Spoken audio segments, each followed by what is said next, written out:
Hey guys, welcome back to one stop biology. तो आज हम शुरू करने वाले एक नया चैप्टर।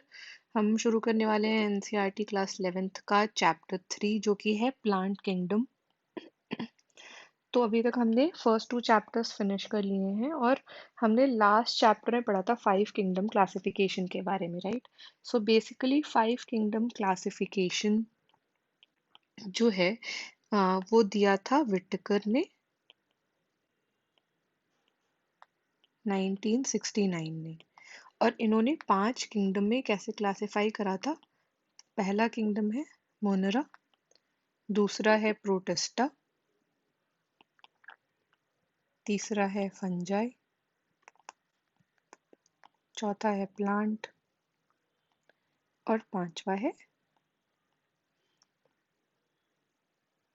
एनिमेलिया। ठीक है। तो लास्ट जो चैप्टर हमने फिनिश करा था उसमें हमने मोनरा, प्रोटिस्टा और फंजाई ऑलरेडी कवर कर लिया है। इस चैप्टर में हम प्लांट किंगडम कवर करने वाले हैं। ठीक है। तो अब प्लांट किंगडम को किस तरीके से डिवाइड करा है पहले तो ये देख लेते हैं। सो प्लांट किंगडम अगेन 5 ग्रुप्स में डिवाइड हुआ है। ठीक है, 5 फाइलम में डिवाइड हुआ है। ये फाइलम है, पहला तो है एल्गी, दूसरा है ब्रायोफाइट्स, तीसरा है टेरिडोफाइट्स,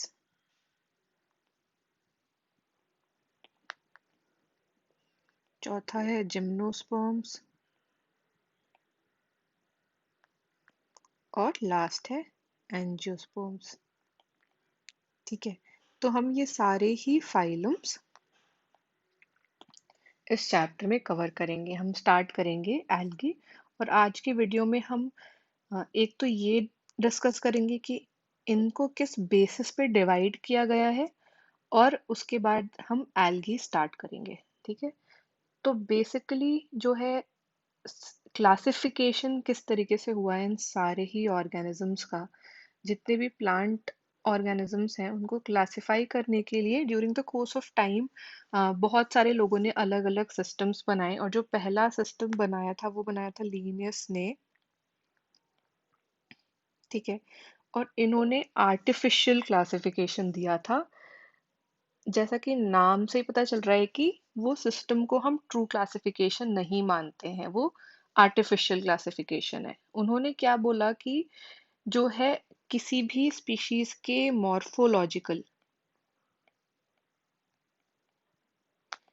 कैरेक्टर्स के बेसिस पे हम डिवाइड कर देंगे प्लांट ऑर्गेनिजम्स को।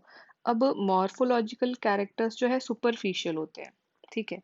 क्या हो सकते हैं कैरेक्टर्स? ये कैरेक्टर्स हो सकते हैं हैबिटेट। हैबिट क्या है? कलर क्या है? कलर फ्लावर का क्या है ऐसे। ठीक है। या फिर नंबर ऑफ लीव्स या शेप ऑफ लीव्स क्या है। तो अगर मैं बोलूँ कि दो ऐसे प्लांट जिनके फ्लावर का कलर रेड है वो एक ग्रुप में होंगे। ठीक है।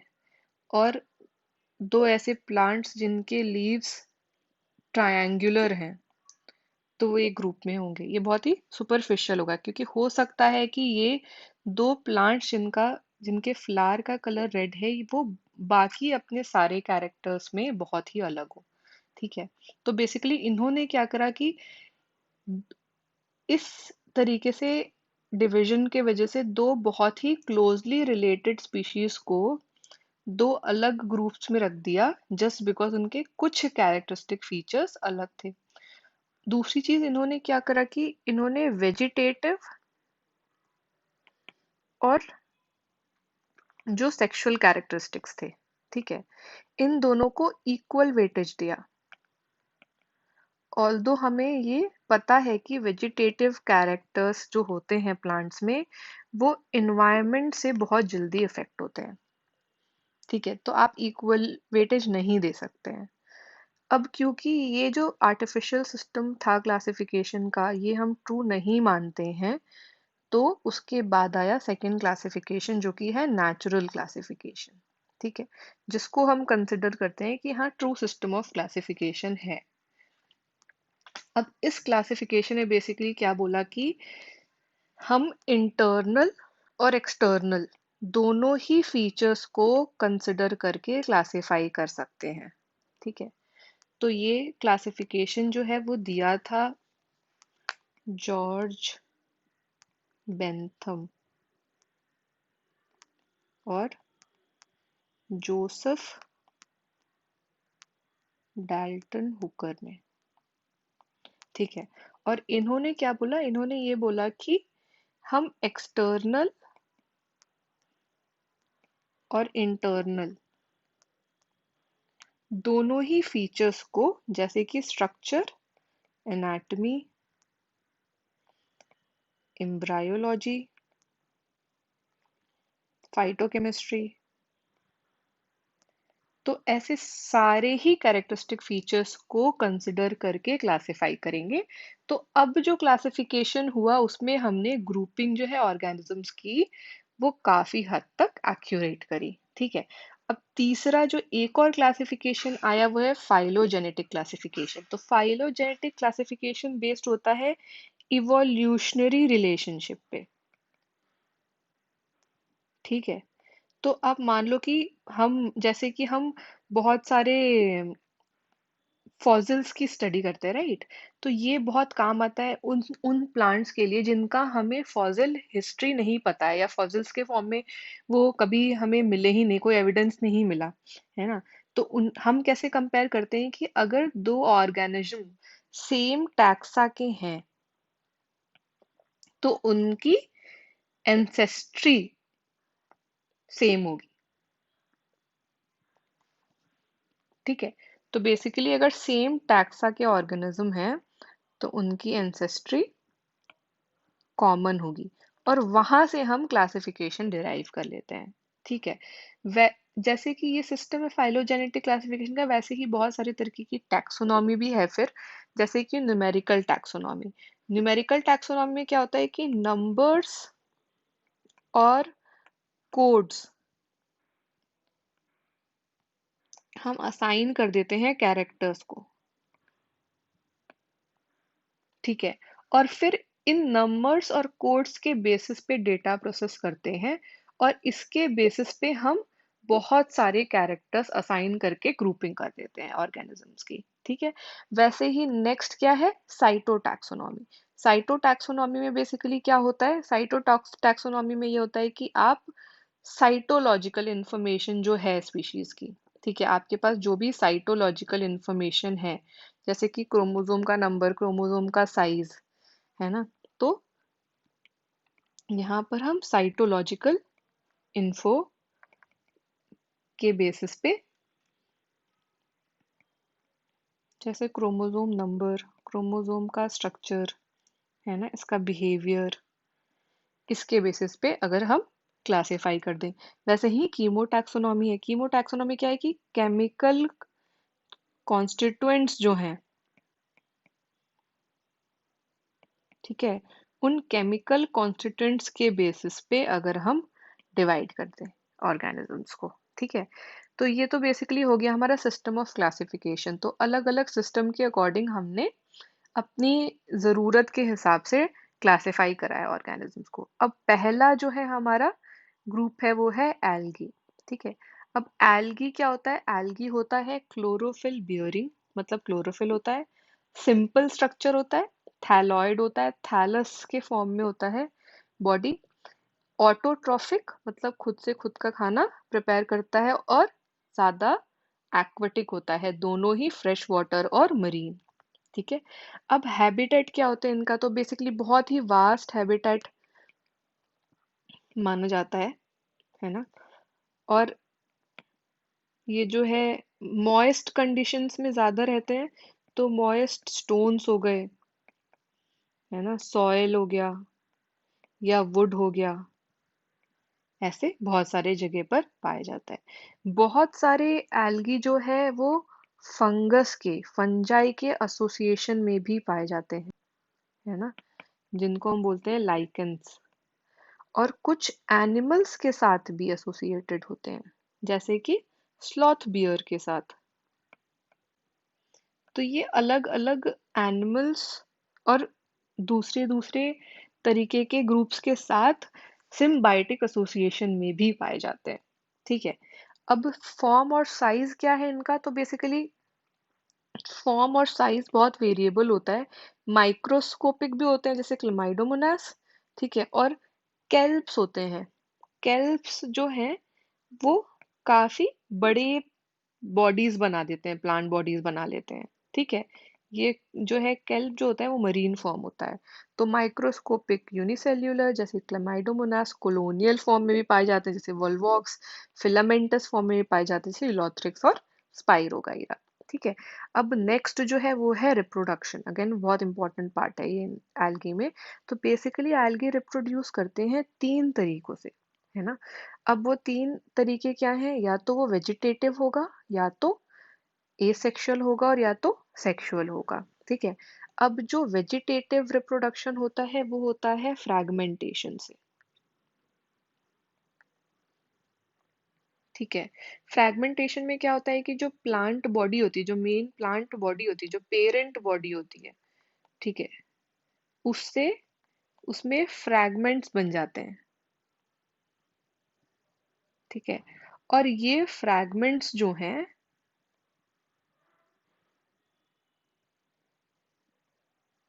डेवलप हो जाते हैं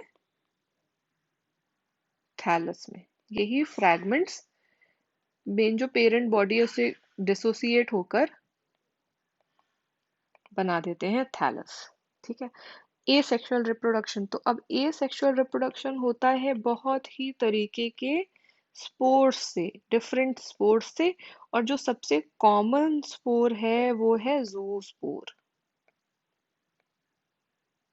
ठीक है। अब जूस्पोर होता कैसा है, फ्लैजिलेटेड होता है एक तो, ठीक है, मतलब कि मूव कर सकता है, मोटाइल है, और ये जो है जर्मिनेट करके नया प्लांट बना देता है। ठीक है। तो ये हो गया ए सेक्सुअल रिप्रोडक्शन। अब थर्ड है सेक्सुअल रिप्रोडक्शन। तो सेक्सुअल रिप्रोडक्शन हमेशा क्या होता है, फ्यूजन से होता है किसके, टू गैमेट्स, एक मेल और एक फीमेल। ठीक है। अब ये गैमेट्स अलग अलग तरीके के हो सकते हैं और उसके अकॉर्डिंग रिप्रोडक्शन अलग तरीके का हो सकता है। तो फर्स्ट जो है उसके अकॉर्डिंग क्या होता है कि या तो गैमेट्स फ्लैजिलेटेड हैं, दोनों ही गैमेट्स फ्लैजिलेटेड हैं और सिमिलर है साइज में। ठीक है। या तो नॉन फ्लैजिलेटेड है बट सिमिलर है साइज में, तो साइज सिमिलर है। ठीक है। अब अगर फ्लैजिलेटेड और सिमिलर इन साइज का एग्जाम्पल है क्लेमाइडोमोनास। ठीक है। और नॉन फ्लैजिलेटेड और सिमिलर इन साइज का एग्जाम्पल है स्पाइरोगाइरा। तो इसको जो है वो बोलते हैं आइसोगैमस। ठीक है। दूसरा जो टाइप है उसमें क्या होगा कि दो जो गैमेट्स हैं वो डिसिमिलर हैं साइज में। ये भी कुछ स्पीशीज में होता है क्लेमाइडोमोनास में। ठीक है। तो ये हो गया दूसरा, अगर डिसिमिलर साइज है गैमेट्स का, ये होता है एनाइसोगैमस। ठीक है। और थर्ड जो होता है उसमें क्या होता है कि दो गैमेट्स होते हैं। ठीक है। एक होता है लार्ज नॉन मोटाइल, मतलब फ्लैजिला नहीं है। ठीक है। और दूसरा होता है स्मॉलर मोटाइल। ये जो होता है बेसिकली ये होता है फीमेल गैमेट, और ये जो होता है ये होता है मेल गैमेट। ठीक है। तो अगर ऐसे दो गैमेट्स के बीच में हो रहा है, एग्जाम्पल है वॉल्वॉक्स में भी ऐसा होता है और फ्यूकस में भी ऐसा होता है। ठीक है। तो अगर ऐसे दो गैमेट्स के बीच में फ्यूजन हो रहा है तो हम बोलते हैं oogamous। ठीक है, तो ऐसे 3 तरीके के फ्यूजन हो सकते हैं गैमेट्स के, और फिर ये गैमेट्स बेसिकली फ्यूज करके बनाते हैं एम्ब्रायो, जो कि डेवलप हो जाता है और जाइगोट बनाते हैं। ठीक है, और ये डेवलप हो जाता है न्यू प्लांट में। ठीक है, तो ये तो हो गया सेक्सुअल रिप्रोडक्शन। अब लास्ट जो हमें बचा है करना वो है कि यूजेस क्या है एल्गी के। तो बेसिकली एल्गी जो है बहुत ही यूजफुल होता है एनिमल्स के लिए, इंक्लूडिंग ह्यूमन बींग्स। हमने जो है एल्गी को बहुत सारे फॉर्म्स में यूज करा है। ठीक है, तो एल्गी का इसीलिए एक जो है बहुत ही बेसिक जो यूज होता है वो तो ये होता है क्योंकि ये ऑटोट्रॉफ्स होते हैं, है ना, क्योंकि ये फोटोसिंथेटिक होते हैं। तो ये जो कार्बन डाइऑक्साइड जनरेट होती है, ठीक है, जो CO2 जनरेट होती है, उसके फिक्सेशन में बहुत हेल्प करते हैं। ठीक है, तो अर्थ में जो CO2 फिक्सेशन है उसमें बहुत हेल्प करते हैं। और ऐसा बोला जाता है कि at least half of total CO2 जो फिक्स हो रहा है वो एल्गी करते हैं। ठीक है, फिक्सेशन। ठीक है, अब क्योंकि ये फोटोसिंथेटिक हैं तो जो है ऑक्सीजन ये इमिडिएटली इन्वायरमेंट में डालकर और उसका लेवल बढ़ा देते हैं। ठीक है, अब ये दूसरा बहुत बड़ा इनका यूज और क्यों इम्पोर्टेंट है, क्योंकि ये बिल्कुल बेसिस है फूड साइकिल का। तो बेसिकली ये प्राइमरी प्रोड्यूसर्स माने जाते हैं। ठीक है, और इसी वजह से बहुत सारे एक्वेटिक एनिमल्स में ये बेसिस है फूड का। ठीक है, तो ये एक हो गया। अब बेसिकली बहुत ही न्यूट्रिएंट रिच और एनर्जी रिच कंपाउंड्स होते हैं इसमें इनमें। ठीक है, तो अब जब न्यूट्रिएंट रिच कोई भी चीज़ होता है ना तो वो एक मीडियम बन सकता है। ठीक है, ग्रोइंग मीडियम बन सकता है। तो इनको हम माइक्रोब्स को ग्रो करने में भी यूज करते हैं। तो माइक्रोब्स के लिए ग्रोइंग मीडियम यूज के जैसे यूज करता है, जैसे कि अगर कंपाउंड है जो कि जेलीडियम ऑर्गेनिज्म है या ग्रेसिलेरिया है ना, उससे बेसिकली ऑब्टेन किया जाता है। और ये माइक्रोब्स के लिए न्यूट्रिएंट मीडियम का काम करते हैं। और दूसरी चीज हम इनसे प्रिपेयर करते हैं even human food like ice cream, jellies. ठीक है, अब ये आइसक्रीम और जेलीज के जैसे कैसे फॉर्म होते, क्यों यूज करते हैं, क्योंकि इनमें होता है बहुत ज्यादा अमाउंट में हाइड्रोकोलॉइड्स। हाइड्रोकोलॉइड्स क्या होते हैं, वाटर होल्डिंग सब्सटेंस होते हैं। ठीक है, तो बेसिकली ये जो वाटर होल्डिंग सब्सटेंस होता है उसके वजह से हम इनको बहुत सारे जगह पर यूज करते हैं। ठीक है, अब लास्ट एक जो है इसका यूज है वो इवन ह्यूमन फूड में है। ठीक है, तो बेसिकली इसमें प्रोटीन और न्यूट्रिएंट ज़्यादा होता है बहुत, है ना, तो इसको हम एज प्रोटीन सप्लीमेंट भी लेते हैं, and even by space travellers. ठीक है, तो they take it as protein supplement. और कौन से ऐसे ऑर्गेनिजम्स हैं एल्गी के जो यूज होते हैं, तो वो है क्लोरेला और स्पाइरुलिना। ठीक है, तो आप देख रहे हैं कि ये कितना ज़्यादा यूजफुल है इवन ह्यूमंस के लिए। ठीक है, सो गाइस हमने बेसिकली इस वीडियो में दो चीज़ें कवर कर ली। एक तो हमने कवर कर लिया है कि जो है बेसिस ऑफ क्लासिफिकेशन क्या है प्लांट्स में, किस बेसिस पे during the course of time classify करा अलग अलग साइंटिस्ट्स ने। और दूसरी चीज़ कवर करी है एल्गी। तो एल्गी में कवर कर लिया है कि उनका कैरेक्टरिस्टिक फीचर्स क्या होते हैं, जो जनरल कैरेक्टरिस्टिक फीचर्स क्या होते हैं। ठीक है, उसके बाद हमने उनका रिप्रोडक्टिव साइकिल पढ़ा, तो रिप्रोडक्शन किस किस तरीके से होता है वो पढ़ा और यूजेस पढ़ लिए हैं। नेक्स्ट जो वीडियो हम बनाएंगे उसमें हम टाइप्स ऑफ एल्गी कवर करेंगे। ठीक है, आई होप आपको ये वीडियो अच्छे से समझ में आया आया होगा। अगर आपको ये वीडियो बहुत अच्छे से समझ में आया है तो प्लीज़ इसको लाइक कीजिए और फ्रेंड्स के साथ शेयर कीजिए। इन केस आपको कोई भी डाउट है इस वीडियो में तो आप प्लीज़ मेरे से शेयर कीजिए कमेंट सेक्शन पे इस वीडियो के, या तो आप मेरे से जो मैंने डिस्क्रिप्शन में व्हाट्सएप नंबर दिया है वहाँ पर भी अपने डाउट्स शेयर कर सकते हैं सो दैट मैं उसको सॉल्व कर सकूँ। ठीक है, और चैनल को सब्सक्राइब ज़रूर कीजिए सो दैट आगे जितने भी मैं वीडियोस डाल रही हूँ उन सब की नोटिफिकेशंस आपको टाइम से मिलते रहे और आपकी प्रिपरेशन कंटिन्यूअसली चलती रहे। Okay, thanks guys, bye bye.